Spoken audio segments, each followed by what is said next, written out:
¿Qué tal? ¿Cómo están? Bienvenidas, bienvenidos a estos jueves de Debate 22. Me da muchísimo gusto saludarles. Y sí, hoy vamos a poner en la mesa de debate varios de los temas que se desprenden de este 8 de marzo, Día Internacional, que conmemora los logros políticos, culturales de las mujeres, pero también recuerda y hace llamados urgentes para avanzar contra la desigualdad, la discriminación y las distintas violencias de género que padecemos las mujeres. Y ciertamente este martes 8 de marzo pues fue un día muy importante porque después de 2 años de pandemia y de aquella histórica marcha del 2020, pues miles de mujeres volvimos a salir a la calle. Así es que creo yo fue una marcha ejemplar, una marcha diversa, copiosa y sobre todo desbordada de forma muy impresionante, muy inspiradora por una nueva generación de mujeres feministas. En fin, vamos a seguir hablando este mes de marzo de estos temas y hoy, bueno, pues tenemos aquí, vamos a poner sobre la mesa el tema de lo que ocurrió en la marcha de este pasado martes. Pero hoy me acompañan y tengo el privilegio pues de estar aquí con dos grandes colegas, dos mujeres muy admiradas. Laura Castellanos, ¿cómo estás, mi querida Laura? Hola, bien. Un privilegio tenerte aquí. Déjame presentarte. Bueno, pues tú eres periodista independiente. Has escrito desde hace muchos años sobre movimientos sociales subversivos, sobre feminismo. Tienes libros destacados como México Armado, Crónica de un país embosado y este gran libro que es La marcha del terremoto feminista y otro próximo por salir, más los que se acumulen. Muchas gracias, querida Laura. Gracias por la invitación. Y Carla Casillas, que nos acompaña vía remota. Me da mucho gusto saludarte. Tú eres periodista independiente. Encabezaste la investigación de este magnífico y reciente documental y ganador del Ariel, Las dos muertes de Maricela Escobedo. También eres editora del manual periodístico para cobertura de violencias contra las mujeres, promovido por ONU Mujeres. Y bueno, haces muchas otras cosas, mi querida Carla. Bienvenida. Muchas gracias, mil gracias a ti, Jacaranda, por la amable invitación. Bien, pues, ¿qué te parece, mi querida Laura, si empezamos contigo? ¿Cómo viste esta marcha del 8 de marzo? Había ahí todo un tema, un ambiente que apelaba a que podría desatarse una violencia. No fue así, fue una marcha ejemplar, pero ¿cómo la viste? Bueno, pues fue una marcha anunciada, como tú bien dices, como que iba a ser violenta. Lo dijo el presidente, lo dijo Martí Batres, y en ese contexto lo que se esperaba es que fuera fuera a haber poca presencia de mujeres, pero fue sorprendente la cantidad de mujeres que asistieron. Y realmente para mí lo preocupante fue la creación de un clima de miedo, y yo tuve oportunidad de observar cómo he escrito de esto antes, cómo desde el Estado se han desarrollado distintas estrategias de contrainsurgencia para estigmatizar al amplio movimiento de feminismos y en particular para que se criminalice al ala más radical del amplio movimiento de feminismos. Y eso pienso que se hizo también en esta ocasión, y que tuve oportunidad de atestiguar también algunas acciones durante la marcha que lo que buscaban era provocar miedo, confusión y muy claramente un bloqueo para que el grueso de la marcha no llegara al Zócalo. Eso me tocó atestiguar. Carla, ¿cómo la viviste tú? Yo noté una marcha en esta ocasión muy diversa, con cambios notables. Se incluyeron, digamos, ya otros colectivos que en otros momentos, bueno, pues había toda una discusión de si tenían o no que marchar, ¿no? Todo el movimiento transfeminista. En fin, creo que hay un cambio, ¿no? Mujeres también embarazadas, bueno, que eso ya lo habíamos visto en otras marchas, pero ¿cómo lo viviste tú? Bueno, Jacaranda, pues yo lo viví como se vive en estas marchas, ¿no? Con muchísima alegría y muchísimo dolor, por un lado. Por un lado, sí, efectivamente, lo que tú dices, creo que hay más diversidad y justamente vimos, y a mí me sorprendió mucho ver la cantidad arrolladora de mujeres jóvenes, por supuesto, Exacto. y niñas, ¿no? Y niñas, o sea, me encantó ver Niñas. niñas, me parece que eso fue increíble. Y bueno, yo creo, y agregando un poco a las preocupaciones que menciona Laura, sí me gustaría agregar una preocupación que yo tengo, ¿no? Y que me gustaría ilustrar con una anécdota que me pasó ayer justo cuando salía de la productora en donde trabajo y me dirigía a la marcha feminista, ¿no? Salí con una compañera de trabajo, con una amiga, y obviamente íbamos ataviadas ya con nuestras playeras moradas, nuestro pañuelo verde, para ir a la marcha. Íbamos caminando, pedí un taxi y justo le dije a mi amiga, a ver con qué frase nos recibe el taxista. Y dicho y hecho, fue entrar al taxi y lo primero que nos dijo el taxista fue, ¿ya me van a pegar? Entonces, o sea, me quedé helada, ¿sí me entiendes? Porque yo creo que esto revela mucho de que no se ha entendido bien qué es el feminismo. Y si no se ha entendido bien que el feminismo no es un movimiento contra hombres, es que no hemos entendido nada o casi nada. Y a pesar de que estamos viendo miles y cada vez más mujeres, ¿no?, participativas y todo en este movimiento, creo que hay gran parte de la sociedad, primordialmente hombres, sí temo decirlo, que no lo han entendido. Y a partir de la marcha que vimos ayer, sí me gustaría ejemplificar qué es para mí el feminismo a partir de la experiencia justo de ayer, ¿no? O sea, para mí el feminismo es este abrazo gigante que nos volvimos a dar todas, esta reconquista de la calle nuevamente, ¿no? Este abrazo entrañable de miles y miles de mujeres reconquistando las calles nuevamente tras la pausa de la pandemia, ¿no? Para mí, el feminismo es haber vivido alrededor de esas hogueras los testimonios y la catarsis, ¿no?, de violencias que reconocemos las mujeres por tener 2 tetas y una vagina, por ser acosadas, toqueteadas, violadas, y que eso se viva con absoluta naturaleza en este país, ¿no? El feminismo también para mí fue ayer marchar al lado de 2 hijas de una amiga mía de la primaria y que una de ellas fuera con su novia y que pudiera ir de la mano tranquilamente sin ser juzgada en ningún momento y sentirse arropada por nosotros. Para mí el feminismo fue volver a ver a la mamá de Lesbi Berlín, no claudicar y volverla a ver ahí, que no falta a ninguna marcha. Para mí el feminismo fue ver a mujeres dando flores a las mujeres policías.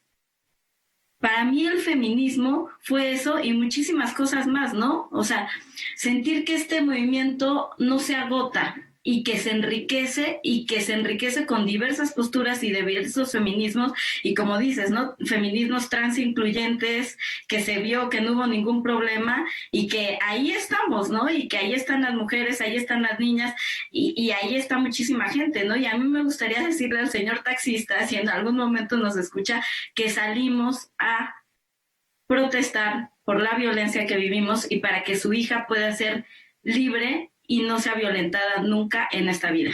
Sin duda, concuerdo contigo, Carla Casillas.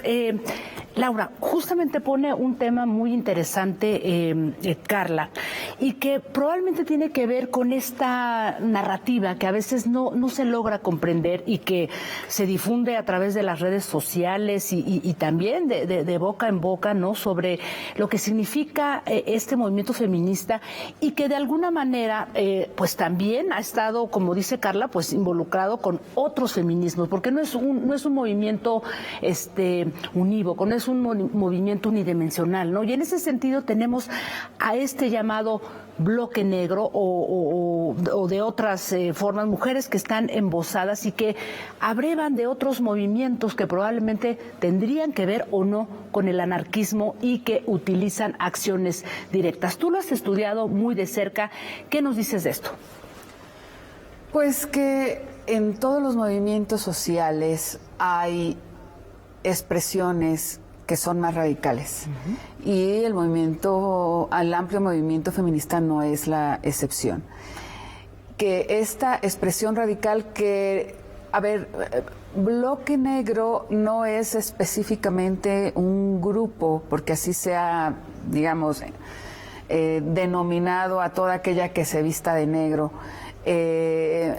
Bloque Negro se les llama particularmente en Europa a mujeres que van embosadas, que son anarquistas y que tienen como labor ir protegiendo la marcha, ¿no? Contingentes que van, digamos, protegiendo la marcha de las mujeres. En cuestión de células anarquistas que realizan acción directa, que la acción directa son aquellas acciones fuera de la institucionalidad que son ilegales, algunas de estas violentas y y a las que se recurren, movimientos sociales recurren a estas para confrontarse con el orden social, con el orden patriarcal. Entonces, más específicamente. Entonces, ¿qué son estas acciones directas? Pues una acción directa puede ser desde el paro de mujeres del 9 de marzo, cerrar una calle, que alumnas en una escuela que están protestando contra un maestro acosador no entren a clases, y un pequeño grupo más radical recurre a acciones que tienen que ver con destrozos y que tienen que ver también con realizar acciones más radicales como cerrar una vialidad o protestas en las que llegan a quemar algo. No todas las jóvenes, porque particularmente son jóvenes que realizan estas acciones, son anarquistas, pero retoman algunas conceptualizaciones del anarquismo, las del ala más radical, como cuáles, como la horizontalidad, como vestirse de negro, ponerla encerrada en un círculo y realizar algunas de estas acciones. Ahora, esto no sucede exclusivamente en México, esta es una expresión global, la de células anarquistas que yo he observado en el siglo XXI. Hubo una oleada de 2011 a 2015 en distintos países del occidente, y de la misma manera esta expresión ocurre de feministas radicales en otros países. A diferencia de esa primera oleada en donde mayoritariamente fueron hombres, ahora son mujeres particularmente jóvenes, y estas jóvenes, ¿quiénes son? Pues puede ser cualquiera, hermana, prima, sobrina, vecina, estudiantes de todas clases sociales, de la periferia, pero que al realizar estas acciones de cristalazos y de dar martillazos a la valla o de tratar de incendiar la puerta del Palacio Nacional, están manifestándose, están protestando contra la violencia institucional, ¿no? Institucional, que está impidiendo que las mujeres en este país vivan sin miedo, que se respete su integridad, que haya políticas públicas que encuentren a las mujeres desaparecidas, que siguen aumentando en este país, que haya políticas públicas que terminen de frenar los feminicidios, y al contrario, aumentan feminicidios, aumentan desapariciones. Entonces, ¿qué es lo que las mueve? Una rabia como vía de protesta, en donde están poniendo su cuerpo particularmente como arma desafiante, ¿no? Ya. Voy a hacer una pausa, pero déjenme poner la pregunta sobre la mesa y te la paso a ti, Carla. Se dice que el movimiento está infiltrado, ¿no? Que hay intereses, se dicen, oligárquicos o de la derecha, que están viciando el movimiento. Si te parece, después de la pausa respondemos a esta pregunta. Regresamos.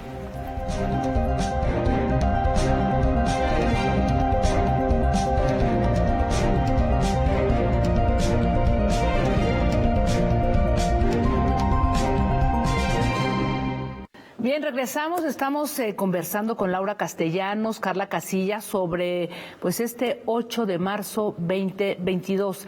Carla, te preguntaba antes de irnos a la pausa, ¿qué piensas de todo esto que se ha dicho, que el movimiento pues está infiltrado, que hay intereses que se han apropiado, ¿no?, de un discurso que pues tiene muchísimo tiempo pues insistiendo, ¿no?, en contra de las desigualdades de las mujeres? ¿Qué opinas? Mira, Jacaranda, yo no te sabría decir exactamente, para serte súper sincera, si es un movimiento infiltrado, si no lo es, si hay la oligarquía, si no la hay, etcétera, ¿no? Porque este es un discurso que básicamente ha difundido el gobierno actual, ¿no? De Andrés Manuel López Obrador también, ¿no?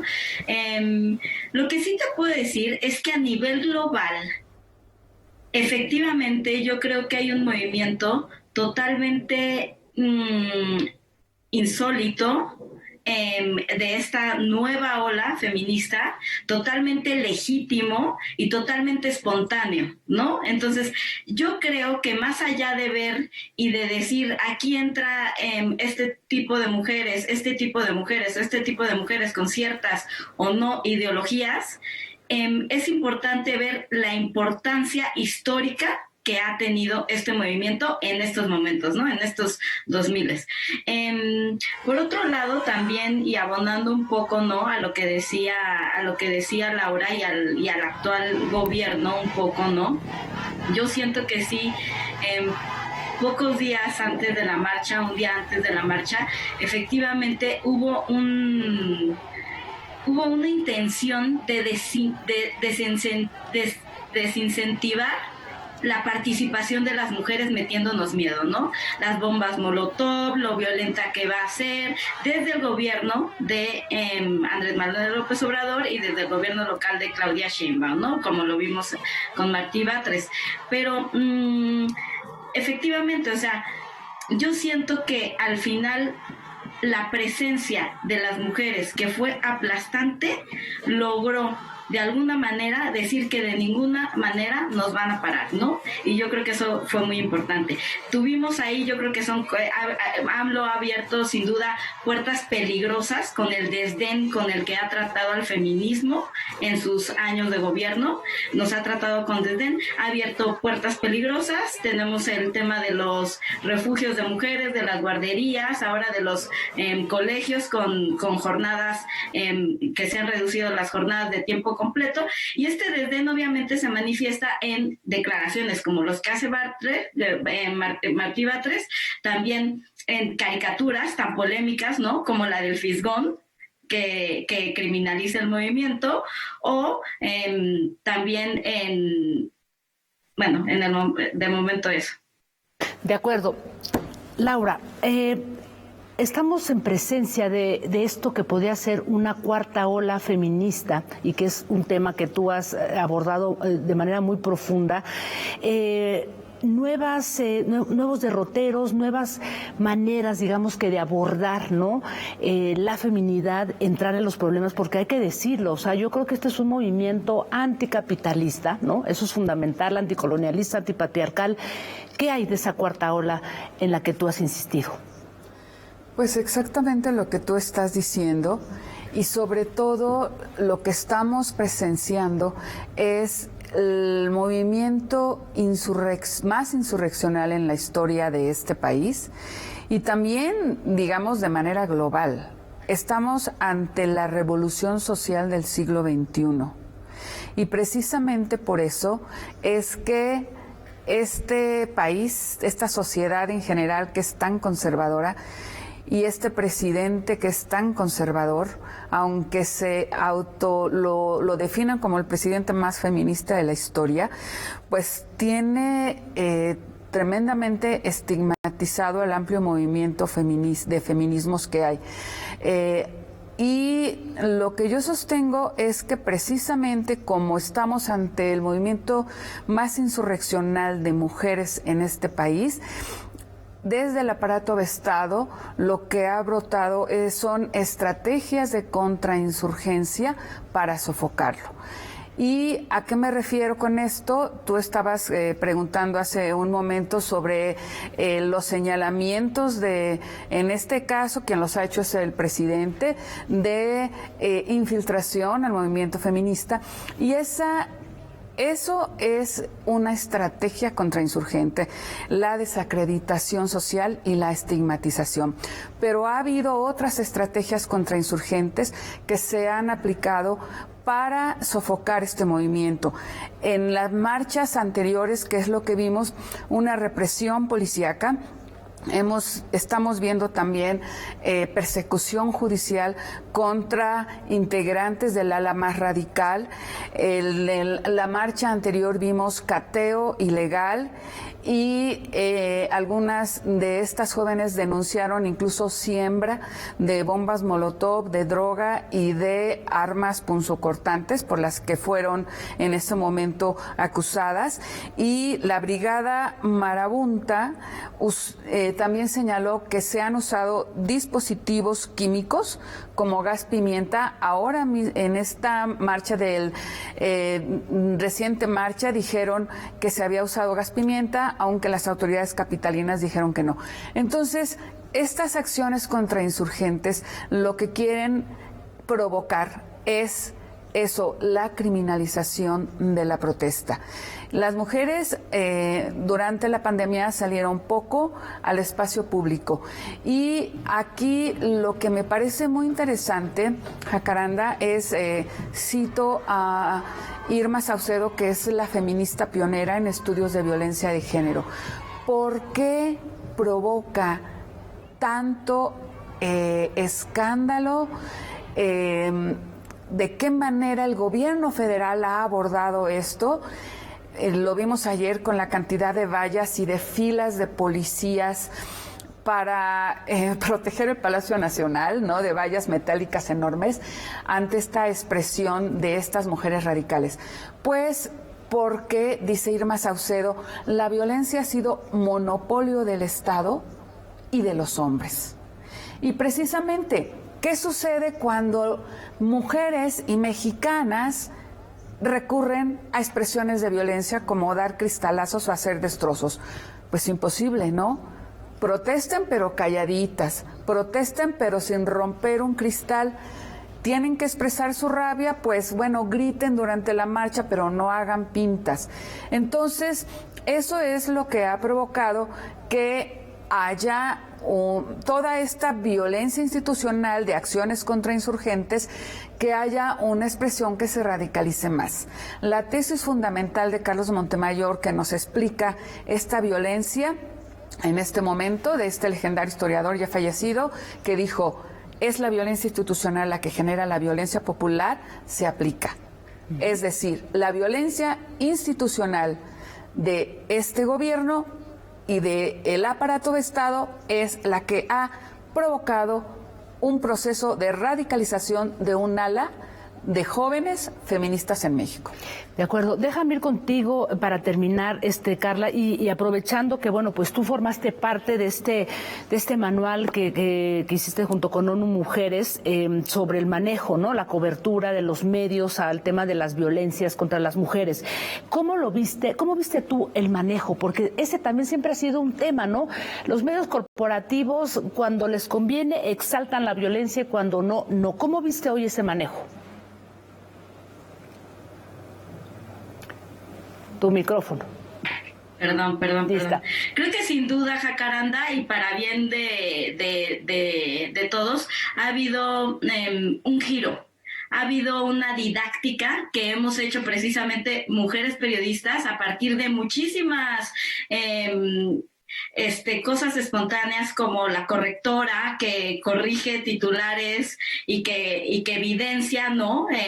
De la revictimización que se hace de muchísimas cosas, o resaltando, ¿no? En marchas feministas, la violencia. Ahora creo que se ha dado un vuelco a eso. Todavía falta mucho por avanzar, falta muchísimo por avanzar, pero creo que la cobertura actualmente es mucho más digna que la que veíamos hace 5 5 años. Y yo creo que eso es una cosa que hay que festejar, y también porque por el papel que los medios hicieron en eso, ¿no? Y justo vuelvo al ejemplo del taxista. Creo que los medios malabonaron a la idea de que el feminismo era algo violento y era algo que golpeaba y que iba contra los hombres. Creo que ahora este discurso está cambiando poco a poco. Soy optimista respecto a esto, y también soy optimista pues porque yo participé en una iniciativa, ¿no? Justo para tratar de cambiar este foco, esta perspectiva, y dejar de revictimizar a las mujeres.